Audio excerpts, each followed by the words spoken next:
അവൻ ഒരു അവൻ ഇല്ലാണ്ടായി, അവൻ നശിച്ച് നാരായണക്കല്ലെടുത്ത് അവൻ എൻ്റെ മനസ്സ് വേദനിപ്പിച്ച എന്ന് പറയുമ്പോൾ ഇന്ന് ആലോചിച്ചു നോക്കി. ഞാൻ എൻ്റെ മുഴുവൻ ഊർജവും ഇങ്ങനെ വലിച്ചെടുത്ത് എൻ്റെ ബ്രെയിനിൻ്റെ മധ്യഭാഗത്തോട്ട് കൊണ്ടുവന്ന് അത് എൻ്റെ വാക്കുകളുമായിട്ട് കണക്ട് ചെയ്ത് ആ വ്യക്തിയുടെ മുഖം മനസ്സിൽ ചിന്തിച്ചിട്ട്, ഏതൊരു വ്യക്തി ശപിക്കുമ്പോൾ ശ്രദ്ധിച്ചോ, മുഖമായിരിക്കും നമ്മൾ മനസ്സിൽ ചിന്തിക്കുന്നത്. ആ മുഖം മനസ്സിൽ ചിന്തിച്ച് അവൻ്റെ നെറ്റിയുടെ മധ്യഭാഗത്തോട്ട് നോക്കിയിട്ടാണ് നമ്മൾ അസ്ത്രം ചെയ്യുന്നത്. ഈ അസ്ത്രം എന്ന് പറഞ്ഞാൽ ഈ വാക്കുകൾ നമ്മൾ നശിച്ചു പോട്ടെ. ഞാൻ അതുവരെ ആർജിച്ചെടുത്തിരിക്കുന്ന പോസിറ്റീവ് ഊർജത്തെ എൻ്റെ ചിന്തകളുമായി കണക്ട് ചെയ്ത് അതിലോട്ട് നെഗറ്റീവ് വേർഡുകൾ ആഡ് ചെയ്ത് ആ വേർഡുകളെ ധാരണ ചെയ്ത് പകർന്നു കൊടുക്കുക. ഇത് തന്നെയല്ലേ മന്ത്രവാദവും, ഇത് തന്നെയല്ലേ. പലർക്കും ഉള്ളൊരു സംശയമാണ് കേട്ടോ, നമ്മളിപ്പോ പലരെയും ശപിക്കുകയല്ലോ. ഇപ്പോൾ അമ്മമാര് ചിലപ്പോൾ ചില സമയങ്ങളിൽ ചില സാഹചര്യങ്ങളിൽ മക്കളെ തന്നെ ശപിക്കേണ്ട ഒരു ഗതികേട് വരാറുണ്ട്. അതേപോലെ സ്ത്രീകൾ പല പുരുഷന്മാരെ ശപിക്കുന്ന ഒരു സിറ്റുവേഷൻ ക്രിയേറ്റ് ആവാറുണ്ട്. സ്ത്രീ പുരുഷ ഭേദമന്യേ ഈ ഒരു ശാപം എന്നുള്ളൊരു സംഭവം ഉണ്ടല്ലോ, ഈ ശപിച്ചു കഴിഞ്ഞിട്ടുണ്ടെന്നുണ്ടെങ്കിൽ അത് ഫലിക്കുമോ? ശാപം നമ്മൾ കേൾക്കുമോ?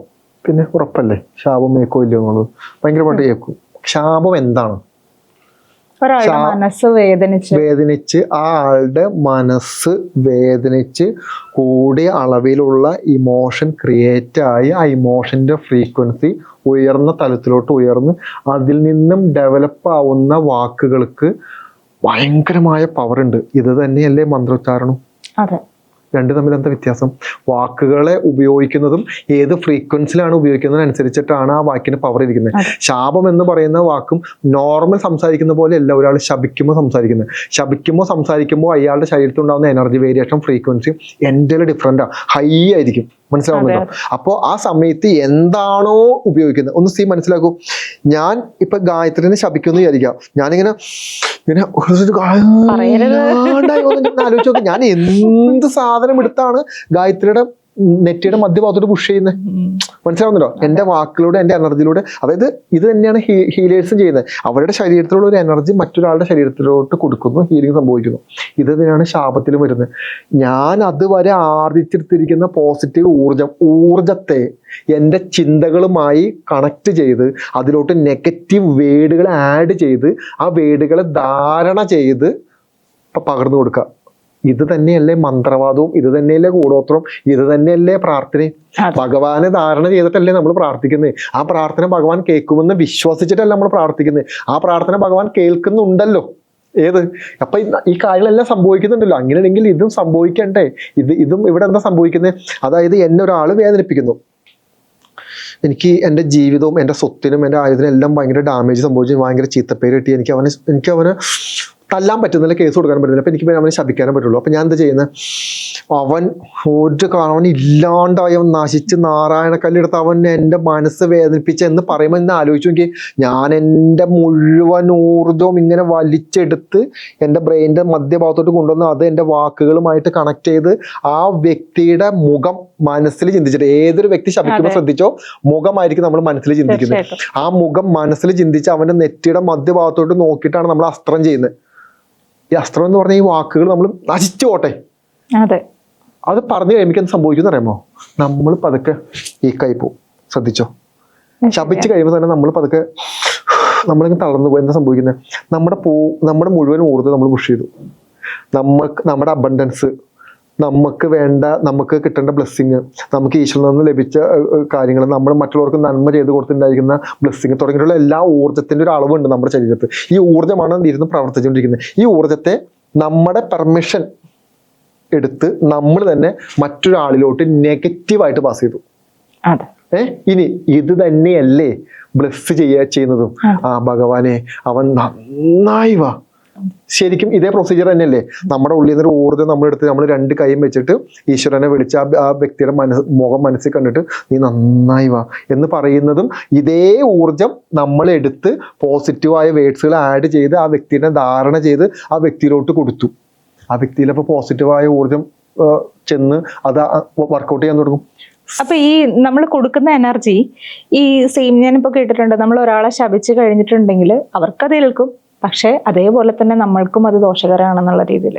അപ്പൊ ഈ നമ്മൾ പോസിറ്റീവായിട്ടുള്ള ഒരാളെ ബ്ലെസ് ചെയ്യുമ്പോൾ ആ സെയിം പോസിറ്റിവിറ്റി തന്നെയല്ലേ നമ്മളിലേക്ക് ക്രിയേറ്റ് ചെയ്യപ്പെടും. അതെ, നമ്മൾ പോസിറ്റീവായ കാര്യങ്ങൾ ചെയ്യുമ്പോൾ കർമ്മവും രണ്ടിനും കർമ്മം ഉണ്ടെന്ന് മനസ്സിലാക്കാം. അതെ, നിങ്ങൾ എന്തൊരു പ്രവൃത്തി ചെയ്താലും അത് ഊർജ്ജ രൂപത്തിൽ ഒരു കർമ്മം അവിടെ ഡെവലപ്പ് ആവുന്നുണ്ട്.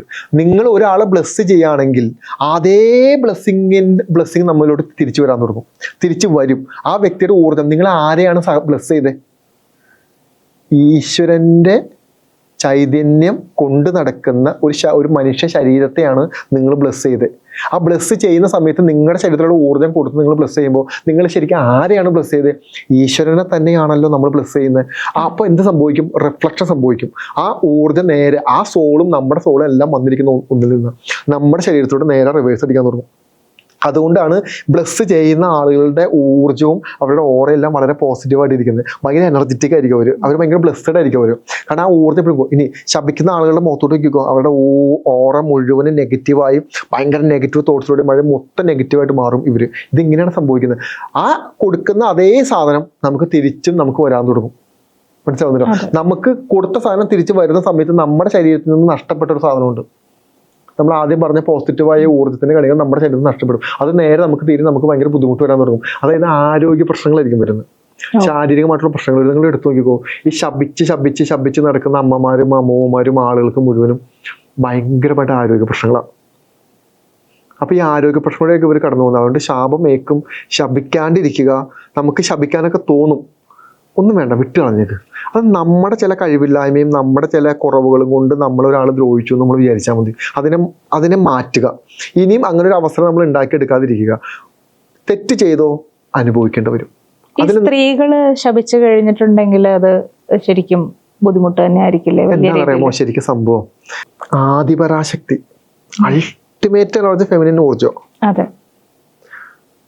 ആ ഫെമിനിൻ ഊർജ്ജമില്ലാതെ നിങ്ങൾക്ക് മോക്ഷത്തിലോട്ട് എത്താൻ പറ്റില്ല. വലിയൊരു സബ്ജക്റ്റ് നമുക്ക് വേണമെങ്കിൽ അത് പറയാം. അതുകൊണ്ട് തന്നെ സ്ത്രീകൾക്ക് പുരുഷന്മാരെക്കാളും എനർജി ബേസിലും ഊർജ്ജം ബേസിലും വളരെ പ്രയോറിറ്റി ഭയങ്കര കൂടുതലാണ്. കാരണം മറ്റൊരു ജന്മം കൊടുക്കാനും കാര്യങ്ങളെല്ലാം ചെയ്യാൻ ആ ഒരു പ്രത്യേക സിദ്ധികൾ ലഭിച്ചിരിക്കുന്ന സ്ത്രീ ശരീരത്തിനാണ്. അതുകൊണ്ട് തന്നെ സ്ത്രീകൾ പലപ്പോഴും ശപിക്കുന്നത് വളരെ ഇന്റൻസിറ്റി കൂട്ടിയിരിക്കും. പുരുഷന്മാർക്ക് പലപ്പോഴും ശപിക്കുന്ന പുരുഷന്മാരെ കാണാൻ പറ്റില്ല. സ്ത്രീകളായിരിക്കും ആ കാറ്റഗറിയിൽ ഏറ്റവും കൂടുതൽ വരുന്നത്. അതുകൊണ്ട് ഫെമിനിൻ എനർജി, ഈ പറഞ്ഞ ആദിപരാശക്തി, അൾട്ടിമേറ്റ് എനർജി, ആ എനർജിയുടെ ഭാഗമാണ് സ്ത്രീകളെല്ലാവരും. അതുകൊണ്ടാണ് ആ പ്രൊട്ടക്ഷൻ അത്രയും വീഴുന്നത്. സ്ത്രീകളെ അനാവശ്യമായി വേദനിപ്പിച്ചാൽ ആ വേദനിപ്പിക്കുന്നത് ആരാണോ അവനത് അനുഭവിക്കേണ്ടി വരും. ഭഗവാൻ കൃഷ്ണന്റെ കുലം പോലും മുടിഞ്ഞു പോയത് ഒരു സ്ത്രീയുടെ ശാപം കൊണ്ടിട്ടാണ്. നമുക്ക് എല്ലാവർക്കും അറിയാം അത്, മഹാഭാരത കഥ. ശരിയല്ലേ? ഞാൻ അത് റിലേറ്റ് ചെയ്തിട്ട് തന്നെയാണ് ഞാൻ ബാബാജിയോട് ചോദിച്ചത്, ഒരു സ്ത്രീയുടെ ശാപം എന്ന് പറയുന്നത് എത്രത്തോളം ആയിരിക്കും. ജെനുവിനായ സ്ത്രീകളുടെ മാത്രം. അതെ, അതെല്ലാവരുടെ. ശരി.